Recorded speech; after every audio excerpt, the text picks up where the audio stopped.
This is Tim here from Your Six Tech. Today in this video, I'm going to show you how to use an SD card on your Android's phone. So I got a mini SD card I want to use, and I have to use this little device right here to open up my phone.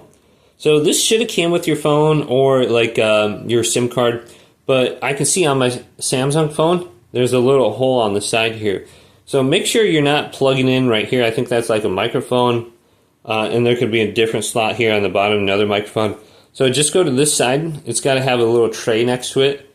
Then take this tool, a SIM card removal tool, and just push it in. And the tray will pop out a couple of centimeters. And then we can just take this out. And my SD card's already going to be in here. You can see I have, it's just a small little SD card, a 64 gigabyte SanDisk back in the day. So you just place it in here. The smaller slot is going to be for your SIM card. The larger slot's for your SD card, your micro SD card. So you can just place it in here and then slide it into your phone. So you can see I have it placed in. It's not falling out. Then just align the holes here. So align it and then push it in. And then go up and down 3 or 4 times just to make sure it's shut. Then we can go to our phone settings, and we just want to make sure it's plugged in, and we can transfer files to it. So let's go up from the bottom and go to Files.